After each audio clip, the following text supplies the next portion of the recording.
and welcome back to Superboy Beyond. And we are doing something today that we haven't done for quite some time. I forget exactly how long it's been, but it must It's be been about about a a year. year. Yeah. We are returning to the Superboy tie-in comics finally. And I don't know why we haven't got round to this one, because it's the Bizarro issue. You'd Yes. think this would be one that we'd be rushing to get to, but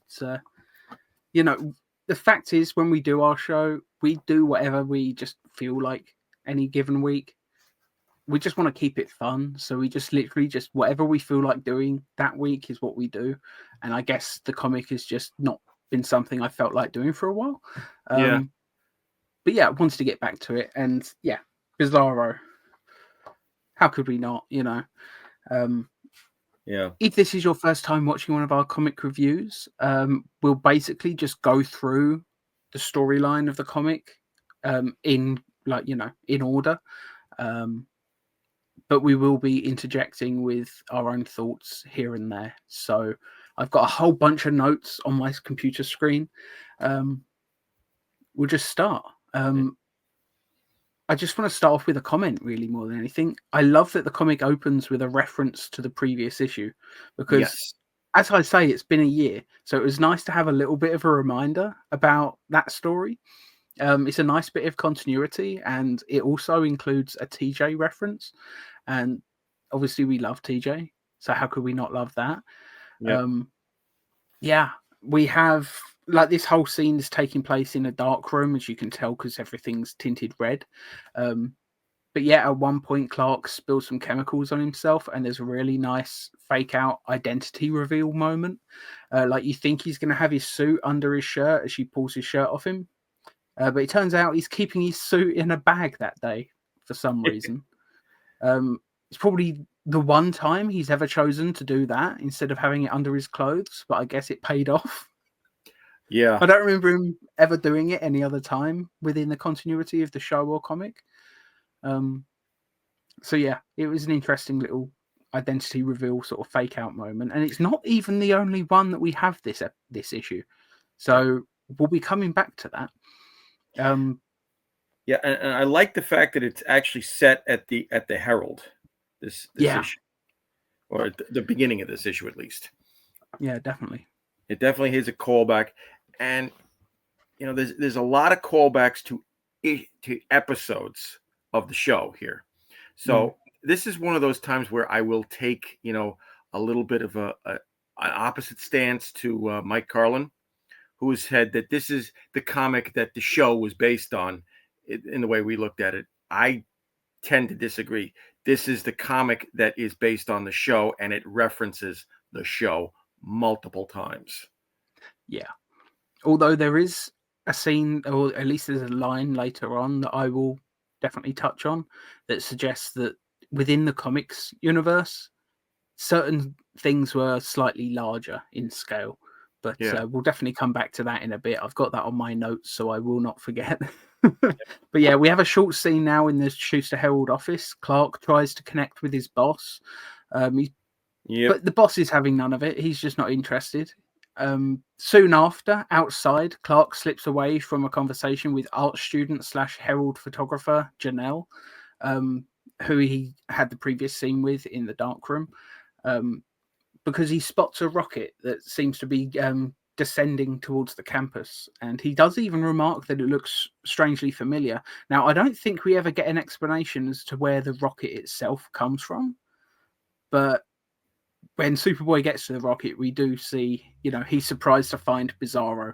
And in a speech bubble, we get confirmation that the Lex Luthor Kryptonite issue, last issue, and this one have all taken place in the exact same week. Yeah, Superboy's thoughts about this, he comments to himself, this has been some week. All of this has happened, and right before his exams, he makes a point of thinking.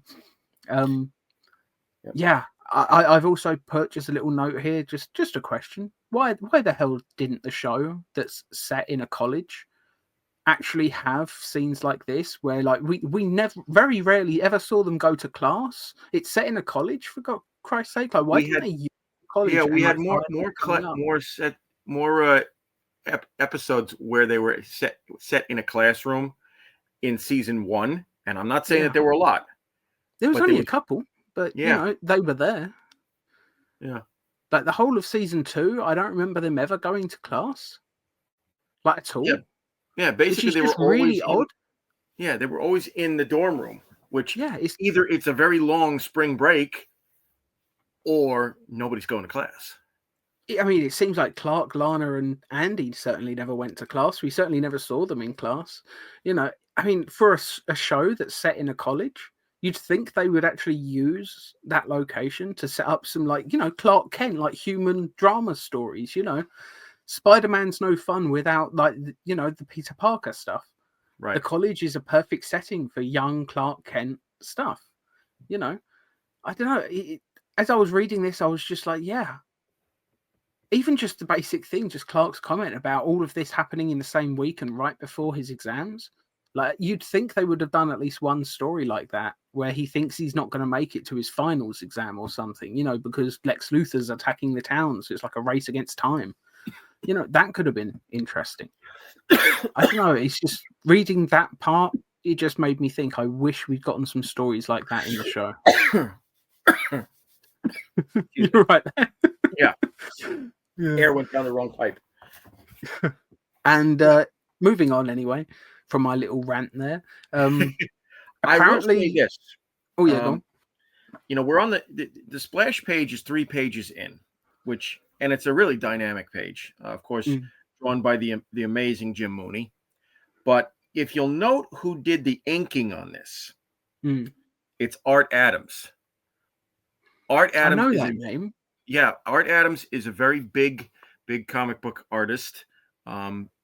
This was, I think, maybe a couple of years before his big claim to fame, which was Monkey Man and O'Brien. Right. But my first introduction to Art Adams was actually the Action Comics annual from 1988, which featured Superman and Batman versus Bayou vampires. Well, that's a fun twist. Yep. Yeah, and I mean, Art Adams. Sorry, go on. While you can't really see Art Adams' usual flares and touches in it, it does look a little bit more dynamic the way the pages are drawn. Yeah.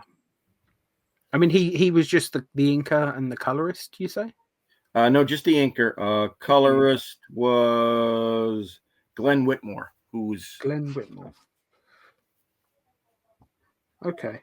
I do have some notes about the coloring later on. A few little criticisms. We'll get to that in a bit. Should we move swiftly on? Sure. Although, quickly, I do just want to quickly say, Superboy did say that the rocket that was crashing looks vaguely familiar. And I'm guessing they're trying to say that it's a replica of the rocket he came to Earth in, because Bizarro didn't leave Earth in a rocket. So yeah, that's the only way. That's the only place I can think it might have been. And it does have, if you look at the previous page, the page just prior to the splash page, when it crashes, it's got the back end. Even though the rocket is in gray, the back end sort of looks like the classic pre-crisis Superman rocket, the one that was always in red and blue. Yeah, so maybe that's what they were doing. Maybe it's supposed to be Bizarro has built his own version of the rocket from his childhood memories, I guess. Right, but the thing about it is that it was later established in the show that the rocket is more like the one from the movie. Yeah, even though the intro sequence credit doesn't. Yeah, the intro is just taken from something else, though. That rocket, as you pointed out many times, was from a different show altogether. They just reused the footage, which is fair enough. If you're not actually going to include it in a story, if it's just for the title sequence, why not license it from someone else? Save a bit of money. I doubt any of the fans ever cared. Although I noticed it. You noticed, but I mean, did you mind? Kind of, yeah. Really? Because I wanted to have something that was a little bit more accurate. Fair enough. I guess it's just they couldn't warrant spending the money on it. But moving on just a little bit. Apparently, the last time Bizarro was in Schuster, he demolished a shopping mall. To my memory, I only really remember him breaking the door to one shop. So I guess in the comics, he actually threw a car through it. So technically, yeah. I mean, it's one shop though. It's not the entire shopping mall. You know. Yeah, I guess just in the comics, that scene had a larger budget. yeah, But yeah, something else I want to say as well, moving on. Bizarro in this issue seems to talk a lot more like his comic book counterpart than the show version. Like he's using like opposite words and such. Like at first, when he like comes down, you think this is going to be the start of a fight. Like Bizarro starts stating like, "You hurt Bizarro bad," and like, "We am mortal enemies," before smiling and shaking Superboy by the hand, asking, "How the heck am you?" Yeah. You know. Yeah, it's a fun little quirk that they never really used in the show, but they did in the comics. So it's interesting that the tie-in comics actually this Bizarro sort of a combination of both, which I think is really fun. You know, Yeah. it doesn't exactly mesh with the show, but it's close enough. You know. Yep. And one, just to point out the third panel on this page, which is just the headshot of Bizarro. That the artwork on his face and all the crags and cracks and lines is so. I mean, even and I hate to say this, even Douglas Barry Myers didn't look this good as Bizarro. Are you talking about that? Yes. That bit there. Yeah, very, very detailed. I mean, it's about as close. I mean, I'm not going to say it's about as close to the comic book continuity as possible because this is a comic book, so of course it's going to look similar. But yeah, it looks enough like the Barry Myers design, although he didn't design it, obviously. And yeah, it still has just a bit of the comic book flair to it. Yeah, I like that. It's a nice panel and the art is good and detailed. I appreciate that. So yeah, the whole time when Clark and Bizarro have been sort of catching up, Janelle, the photographer / art student, is taking photos. Like she states, like photo opportunities don't come any better than this. And at one point, refers to Bizarro as that chipped ice version of Superboy, which I really like that as a descriptor. That's a really fun way of describing what Bizarro looks like. Yep. So yeah, Superboy asks Bizarro where he's been, saying like he thought Bizarro left Earth and died or something. And Superboy, after Bizarro's a bit confused, like Superboy explains all the other Bizarro duplicates exploded, and that he did hope that the white kryptonite had cured Bizarro, but he doesn't know. And then we find out what Bizarro has been doing since his first appearance in season 2. Apparently, he's literally just been flying around space, writing names on asteroids. And apparently, the only reason that he's returned to Earth is because he's bored and is wondering whether he really is cured at all. So, yeah, it's an interesting reason for him to come home. Bizarro, having an epic case of rocket lag, flies away to find a place to stay for a while. And Janelle, the photographer, asks if Superboy isn't gonna fight that guy. Like she was expecting like an all-out brawl at that point. Superboy states a nice line. He says like, "Not if I can help it." He just wants to basically keep Bizarro out of trouble. To which Janelle, asks like, "Be your brother's keeper," type thing.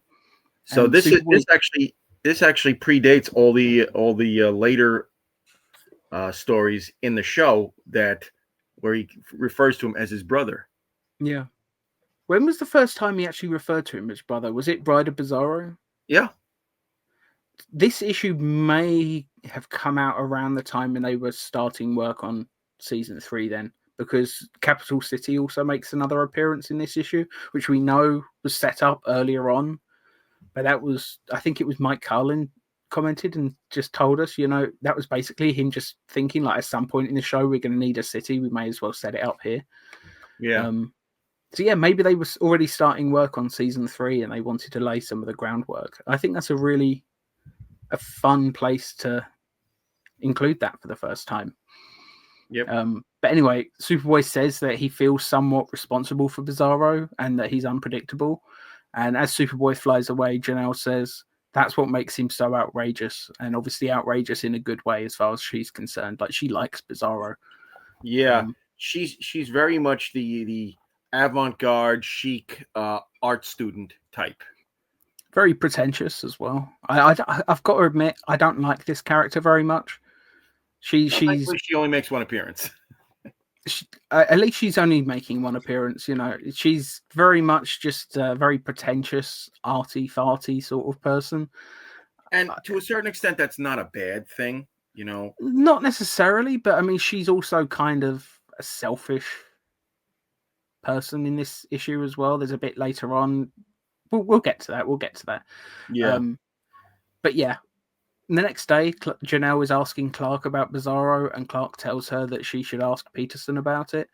And Janelle reveals that she thinks Bizarro is the key to everything she's been exploring in her multimedia projects.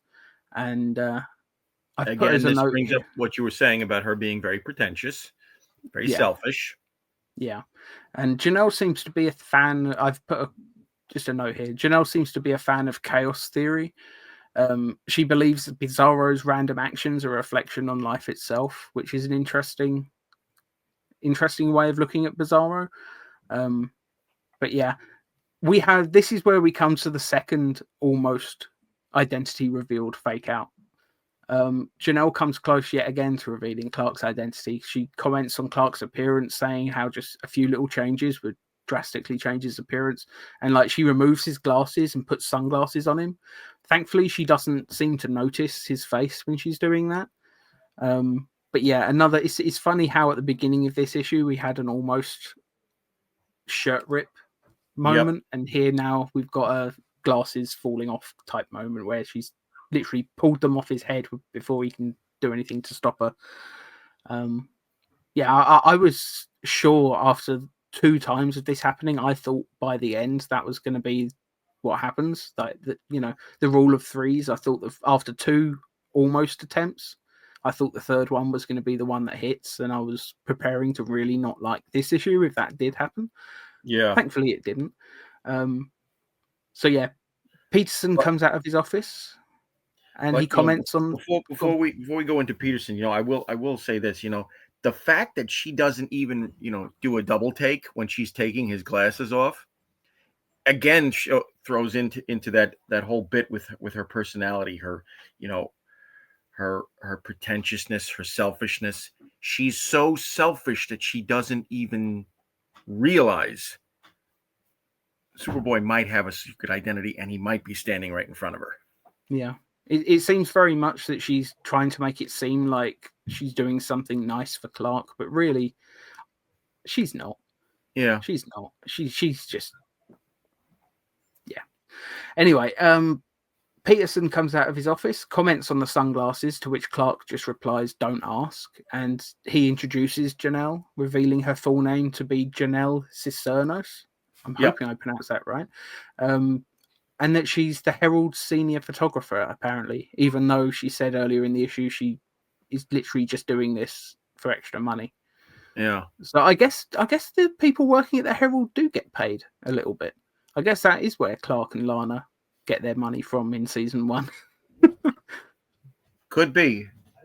Yeah. Peterson explains the origin of Bizarro, and Janelle at one point exclaims, "An out of control, a monster unleashed by Schuster's own mad scientist," before telling him to smile while holding up her camera. Clark reminds her that they are there for background on Bizarro, not to make Peterson out to be Dr. Frankenstein, which I thought was a nice line.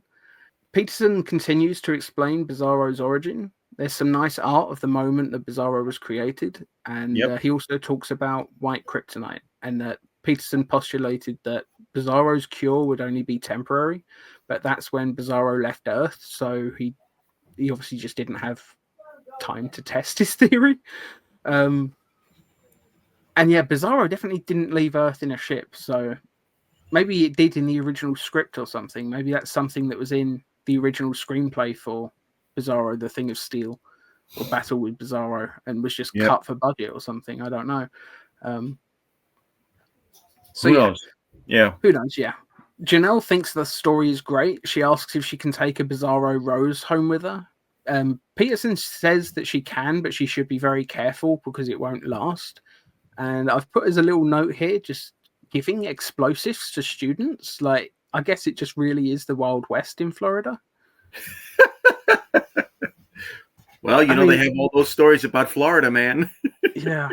And I have my first little criticism about the coloring in this issue. If you look at the rose, Yeah, it's supposed to be a Bizarro rose.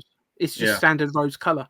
And there is another moment later in the issue where the rose is white, as it's supposed to be. And then even later in the issue, it's red again. And it's just a little bit annoying that the colors weren't consistent in this issue. I know that, as a tie-in comic for a fairly low budget show, they probably didn't have the greatest budget for this, but it's a little bit irritating that a mistake like that made it through to the final issue. Soon after, Clark and Janelle run into Lana and Andy. Andy refers to Janelle as Schuster's doom and gloom queen, saying that he thought she only came out at night. Janelle immediately puts Andy in his place. Andy can't think of a comeback, so the scene just kind of moves on. Janelle then meets with her fellow artists who, quite frankly, seem like total wankers as far as I'm concerned. I don't think I'd like any of them if I met them at college. I quite like art as well. I've always been interested in art, but yeah, I would not want to be around these people. They seem absolutely insufferable. Anyway, moving on to the next day. Janelle is out looking for another photo opportunity when she sees a preschool being evacuated. And while it seems that the teacher was scared, one of the children actually says, like, we weren't scared, miss, or something like that. The kids themselves weren't scared at all. But yeah, Janelle goes and looks through the window and she sees Bizarro sitting there watching cartoons, which is specifically a knockoff Bugs Bunny and Elmer Fudd cartoon. Yep. It's weird that DC Comics couldn't just use Bugs and Elmer because, they're Warner Brothers properties. Yeah, this was before DC started publishing, Warner Brothers Looney Tunes cartoons. So, fair enough.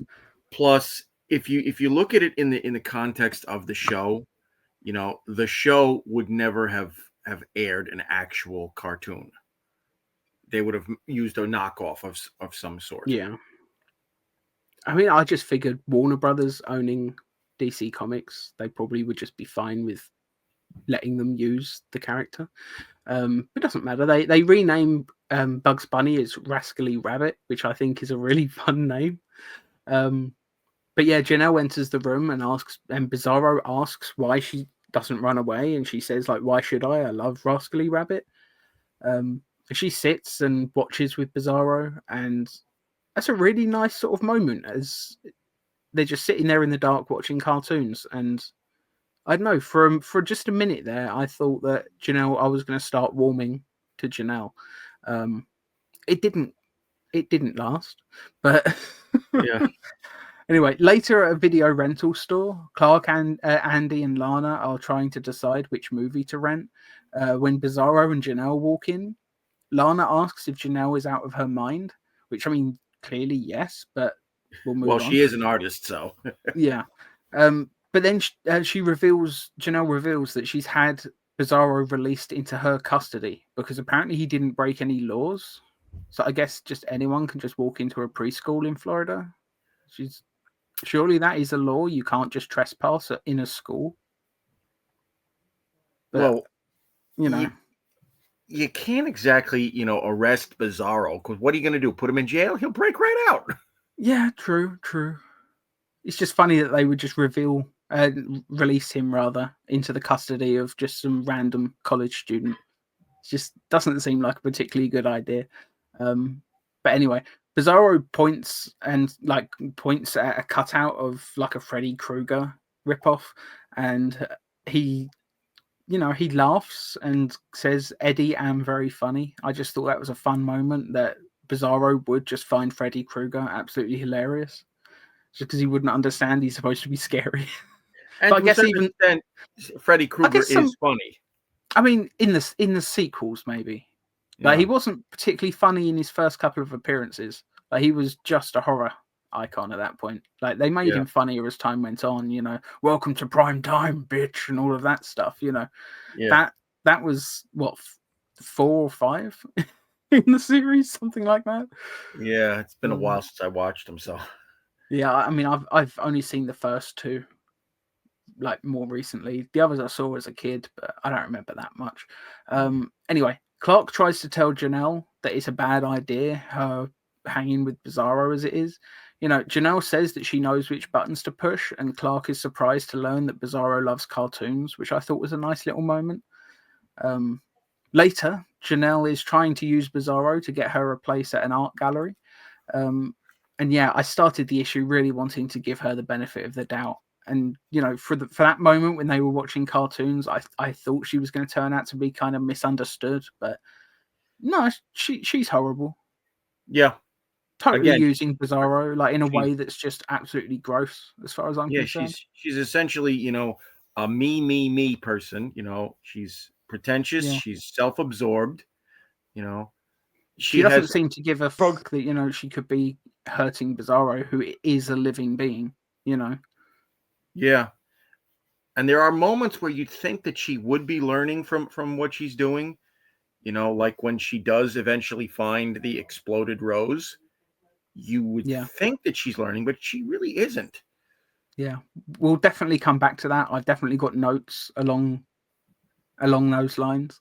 But yeah, her scheme works at the gallery. It secures her a place at the gallery, secures her a show, and soon after, though, Bizarro grabs like this massive, priceless show glass, like diamond looking thing, and he crushes it in his hand, turning it into a lump of coal, which I think is a really interesting Bizarro power. The fact Yeah, that Superman can turn coal to diamonds, but Bizarro does it the other way around somehow. I just think that's really fun. yeah, Um, that's a really fun use of Bizarro powers. Um, Again, using sort of the opposite effect that wasn't really so much a thing in Superboy, but is in the comics. So it's interesting that the comic book version is sort of a combination of both. yep. And you would think that doing that would anger the gallery owner, but actually he thinks it's like profound or something. So he rents her the gallery space. Um, yeah, Well, I mean, I guess what Janelle says to convince the gallery owner is, I mean, think of it this way: Bizarro shatters the conventional ideas of beauty and worth by turning diamonds into coal. Why, this is quite good, quite good. Yeah, yeah. Is it good or is it just pretentious? It's pretentious. Yeah.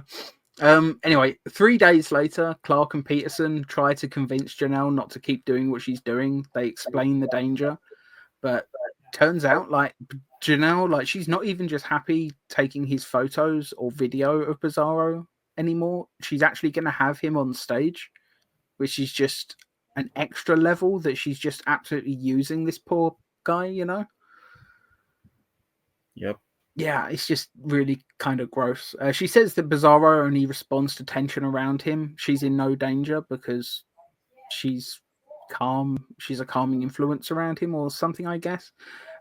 She also points out that Clark and Peterson shouldn't be calling Bizarro it, but he or him, which did earn her a point in my book Yeah. because it's kind of funny that the person that's using Bizarro is the only one acknowledging him as a him.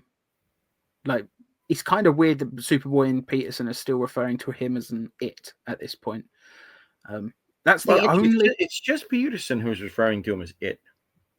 Is it? I thought Clark did as well. No, no. If you notice the first panel, it's Peterson says it could raise a city block with absolutely no conscience. Bizarro has no sense of logic or moral responsibility. Right. Well, that's fair Okay, enough then. and then the next panel, you've got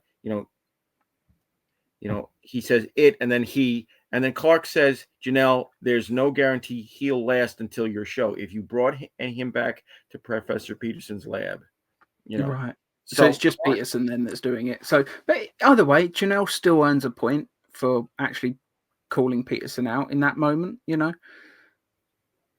Yeah, it's not that bad. She's earned 1 point over the course of this entire issue. She's got 1 point. Well, technically 2. I mean, she did sit with him and watch cartoons. Oh yeah, 2, I guess. Yeah, 2. But then she's got a lot going against her at this point. Anyway, and then of course the bottom 3 panels is when the rose finally explodes. Yeah. Before we get to that though, like Clark and Peterson do remind her that there's no guarantee that Bizarro will even last until the show, and yeah, they leave, and that's when the rose explodes, and Janelle looks at it with concern on her face, and you'd think at that point she would be having second thoughts about this entire thing. But no, we cut to 2 weeks later in Capital City. Like Clark, Andy, and Lana were all dressed up, ready for the art show. Yep. Andy asks what sort of thing they'll be seeing, but it turns out Andy is really just hoping that he'll get to see someone take their clothes off, which I guess is just typical Andy. That is Andy McAllister through and through. He probably took a few art classes at Schuster just so he could, perv, because that's what Andy is. He's we do know he did that. I mean, the final episode of season 2, the woman called Tiger Eye, he joined the art class just so he could draw nude women. Yeah. And then Lana reveals to him, "Oh, yeah, that's next semester. This is men this season, this semester." Yeah, which almost makes me wish that season 3 stayed at Schuster just so we could have seen Andy have to. I just think the scrapes that Andy found himself getting himself into. Yeah, he's definitely the home dog of the show. Yeah. But anyway, 2 weeks later, Capital City, they're all there, typical Andy, and then we cut to inside, and Andy comments that Janelle is Coco Bongo crazy to the nth degree, or Congo Bongo rather. I'm thinking of Coco Bongo from The Mask now. Anyway, Lana comments that she doesn't understand modern art or Janelle. She also says that her first encounter with Bizarro wasn't exactly pleasant, so she's not looking forward, to being around him again, which I guess is fair enough. Like, yeah, at that point, Lana doesn't. I mean, even Superboy doesn't quite know Bizarro isn't an outright villain. He's just misunderstood. So yeah, it works for the character there. And the whole moment with Lana where she says, "My first experience with Bizarro wasn't pleasant, and honestly, I'm not looking forward to seeing him being around him again." It harkens back to that first episode of season 3, where Matt comes in, puts the TV on, and they see Bizarro on the Judy show, and the look of fear on her face. Yeah, she's still afraid of him by that point, definitely. So yeah, Janelle begins her show, which is about as pretentious and cliche as you'd expect. Janelle is trying to say that everyone is Bizarro, essentially. And Bizarro is basically just sitting on stage watching cartoons, and things seem to be going well, but then the TV explodes unexpectedly. And yeah, Janelle tries to calm Bizarro because he's just going mad at this point. And while in the audience, Clark, Lana, and Andy are wondering if this is part of the show, but you see like Clark's thoughts, like Clark knows something's gone wrong. So he slips away with an excuse about his allergy medication making him a bit drowsy. He needs to get some air. The gallery owner then comes over, tries to shut the show down, calling the show outdated tripe, which it is. Bizarro, mistaking the gallery owner for the Elmer Fudd stand-in, Homer, grabs him, and he throws him across the room, asking where Rascally has gone. What has he done with him? And he's also saying things like, "Is okay, him only cartoon," when when Janelle tries to stop him. Bizarro doesn't understand that. He thinks basically that Homer, the Elmer Fudd stand-in, has come to life, and he thinks cartoon physics and rules still apply. And he throws him across the room. Yeah. And obviously Clark has slipped away at this point, and he then flies in as Superboy and catches the man before he's injured.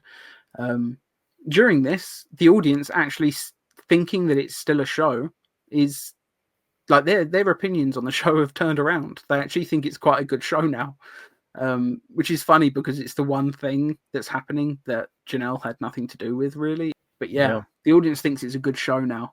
And Superboy and Bizarro start fighting, but Superboy tells Janelle to, like during the fight, Superboy tells Janelle to get the tape from the exploded TV and put it into the other TV that's on stage because she did have two. And then when the rabbit returns on screen, Bizarro immediately calms down again and starts watching cartoons. But unfortunately, as Bizarro sits down to continue watching cartoons, he kind of explodes. And just for a second, I thought, wait, are they trying to... Is this like an alternate timeline? Is Bizarro actually going to die? But no, we see on the next page, he didn't disintegrate. In fact, he feels better than before. Like, he even says, like, me feel minty fresh, like new improved Bizarro. Which is really fun. Playing with the opposites again. You think he's going to die, but actually he's stronger than ever. Which actually, in a way, makes me wonder, like, if Bizarro was as strong as Superboy before he exploded, does that mean Bizarro from every point onwards is technically stronger? I don't know. I don't think so. It'd be interesting if he was. But yeah, Bizarro then says he wants to stay, but that means that he has to go now, which is just typical Bizarro logic. Like, just because he wants to stay, it means, no, it's time for me to go. Yeah. And then he says he needs his space to get his head together because no one understands Bizarro. And he even says, Bizarro am genius. And then that he'll go back to space to make Bizarro art. And that he'll return when his portfolio is ready. And Bizarro then flies out a window, smashing it to pieces. And he's gone. Yep. After he's gone, Janelle says, like, it finally seems like Janelle is doing a bit of soul searching and all of that. And you think that she's a little bit regretful in that moment, but no, it turns out she's not regretful. She actually likes it. She thinks it was the best thing that could have happened for the show, essentially. And yeah, Superboy has already left when she turns around after, like, she asks him a question, but she turns around, he's already gone. Honestly, though, Superboy gave her more time than I'd be willing to, so I don't blame him for pulling a Batman in that moment. Yeah. But, you know, then it turns out Clark is just a far more patient person than I am. No surprise there. Because he then obviously walks on stage as Clark, asking if congratulations are in order. And that's when the gallery owner shows up again. He's absolutely furious after being thrown across the room. I mean, who can blame him? But after the editor of a magazine comes up and says how fascinating the show was and that he's brilliant and amazing and all of that, he immediately changes his tune. You know, he's suddenly appearing happy with the way it went and trying to take credit, saying he has a talent for finding diamonds in the rough, as if he wasn't against the entire thing pretty much the whole way through. There was only one short moment when he was supportive. But I thought it was quite a funny little scene. Janelle then says she no longer has to worry about graduate school because she's going to work as an artist now. She's even being asked by the gallery owner and the magazine woman, like, when she can have the next show ready, to which she repeats a line basically from earlier in the issue where she says you can't pressure true art, because I think that's what she said to the editor of the paper as well at the beginning when he asked why her photos always come in at the last second. Yeah. Nice little callback there. And then the comic ends with her asking Clark if he thinks Superboy would let her paint his costume black. And Clark says basically that she'd have to catch him first. Yeah. Yeah. Fun issue with a character that annoyed the pants off me. Yeah. I didn't like Janelle at all. I think the only thing that makes this issue a really good one, in my opinion, is just all the scenes with Bizarro. I think Bizarro is just great.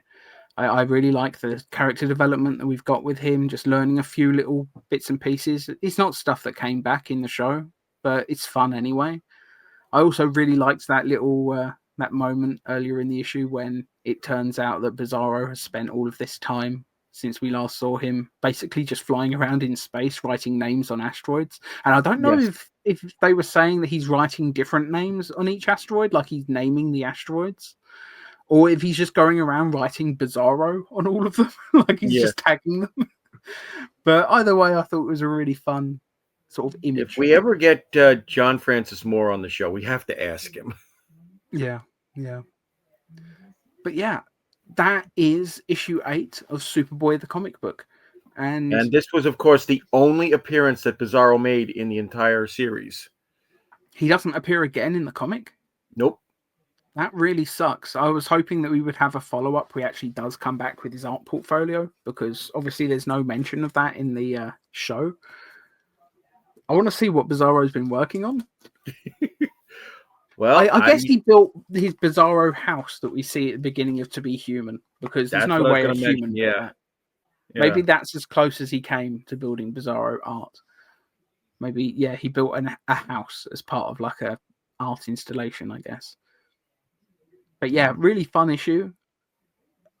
I really didn't like that character. She was like basically like a female Andy for me in just in terms of how irritating I found them. Well, she is a female Andy, but she's worse than Andy, because at least Andy has character development and growth. Yeah. Yeah. She has none.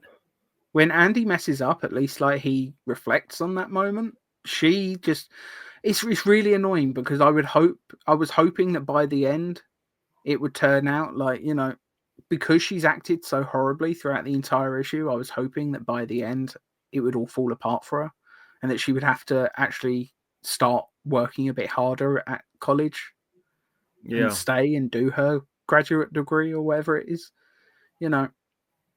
Yeah, I don't know. I was really annoyed that someone with such bad behavior through the entire issue actually basically got their dreams fulfilled by the Well, end. you know, I think that was also a commentary by John Francis Moore on this. You know that, you know, we like to think of, TV shows and comics where, the person, who acts like an idiot throughout the whole course of the episode, they do a course correction at the end and they realize the error of their ways. Mm. In real life, people aren't like that, Yeah. unfortunately. And he was just I think he was trying to comment on the fact that, yeah, we were all expecting her to grow up and mature. She's not.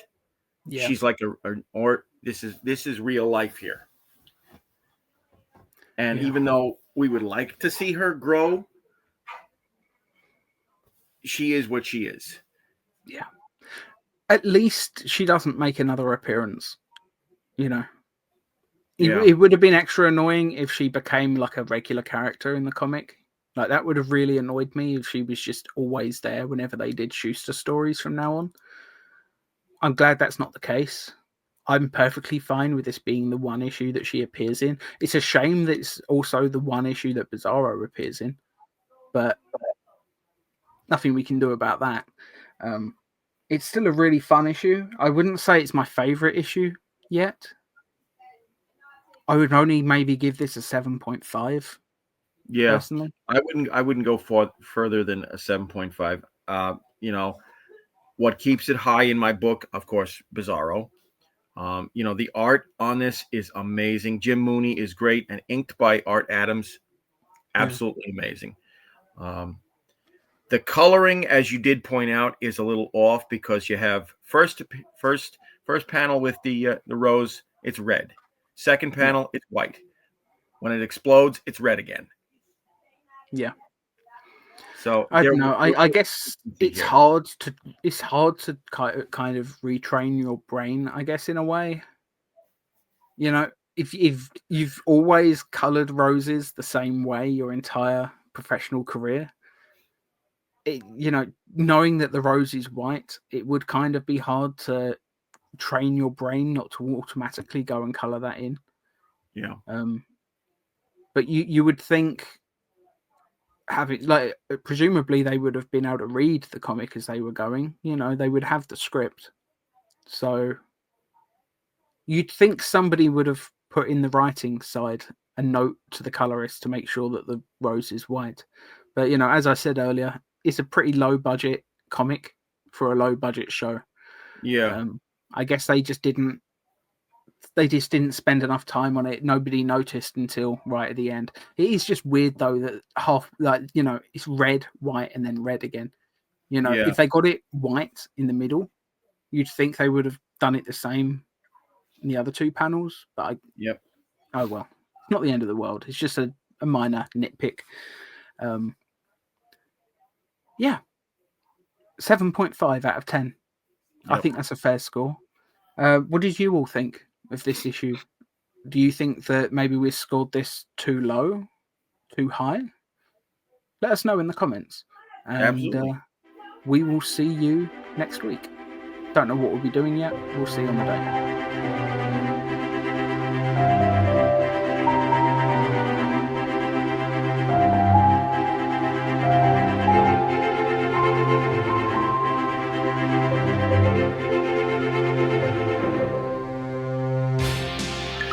Viacom.